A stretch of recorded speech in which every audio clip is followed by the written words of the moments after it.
inviolable name. Amen. First book of Samuel, chapter 13, 1 through, I believe I said 23. 1 Samuel 13, 1 through 23. It reads, Saul was 40 years old when he began to reign, and when he had reigned 2 years over Israel, Saul chose 3,000 men of Israel. 2,000 were with him in Michmash and the hill country of Bethel, and 1,000 was with Jonathan in Gibeah of Benjamin. So 3,000 was Saul, 1,000 were Jonathan. The rest of the men he sent away, each one to his home. Jonathan smote the Philistine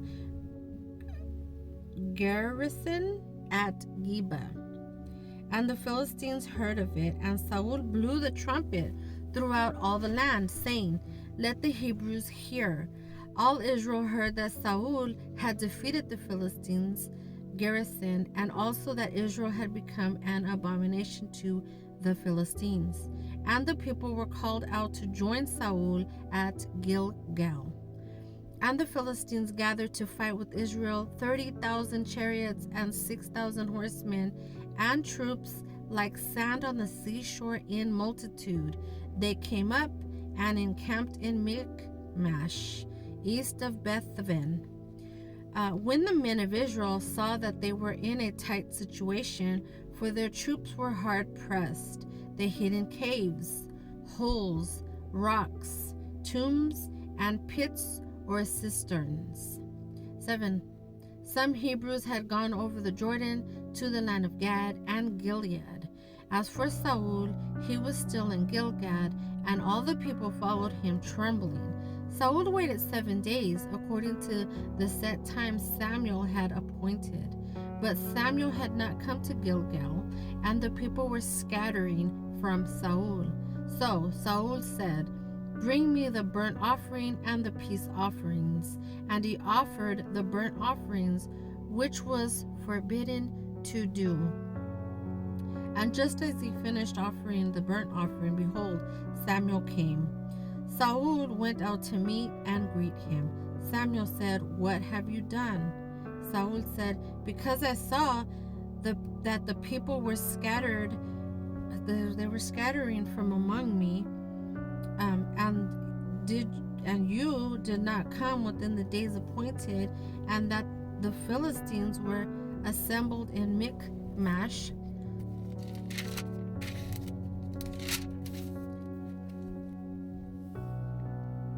I thought, the Philistines will come down now upon me to Gilgal, and I have not made supplication to the Lord.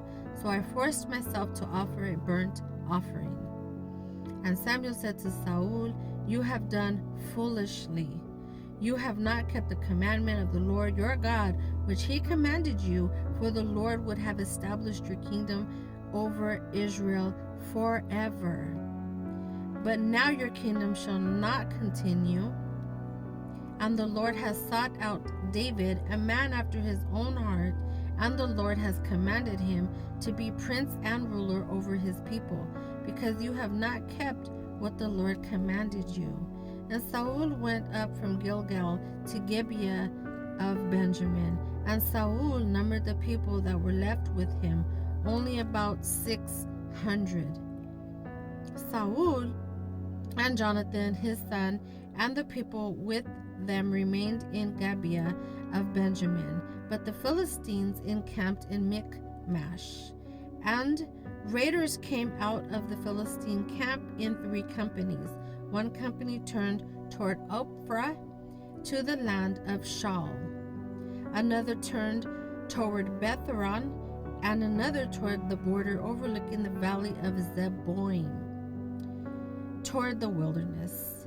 Now there was no metal worker to be found throughout all the land of Israel, for the Philistines said, Lest the Hebrews make swords or spears, but each of the Israelites had to go down to the Philistines to get his plowshare, mattock, axe, or sickle sharpened. And the price for plowshare and mattocks was a pim, and a third of a shekel for axes, and for setting goads with resulting blunt edges on the sickles, mattocks, forks, axes, and goads.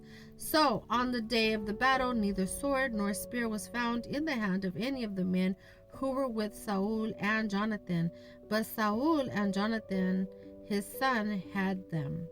23. And the garrison of the Philistines went out to the pass of Michmash.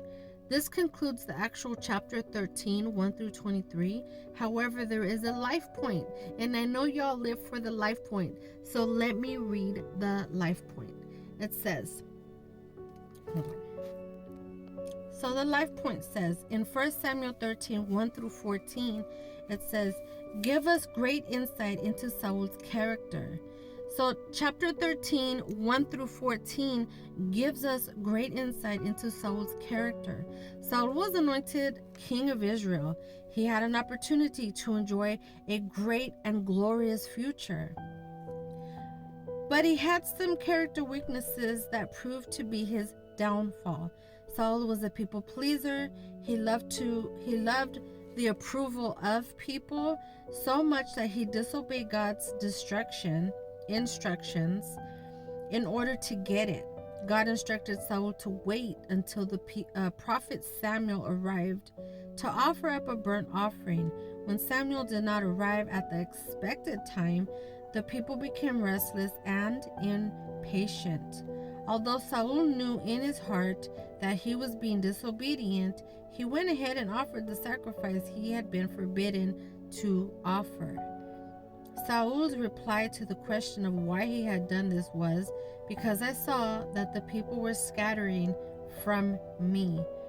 Oh, so it says in 1 Samuel 13:11, Samuel told Saul he had done a foolish thing, and because of his disobedience, he would lose his kingdom. Saul was so addicted to approval that he did lose his kingdom because of it. It is important that we do not follow Saul's example. We need to resist the urge to please others when they lead us contrary to God's ways. We need to be obedient to God, following him wholeheartedly. When we aim to please God and not man, okay, we open the door of God's blessings. Speak the word says, and this is adopted from 1 Samuel 13:14, and it says, God, I pray that I will be like David and be a person after your own heart. Be blessed, mighty men and women of God, and stay tuned for chapter 14 in the book of Samuel.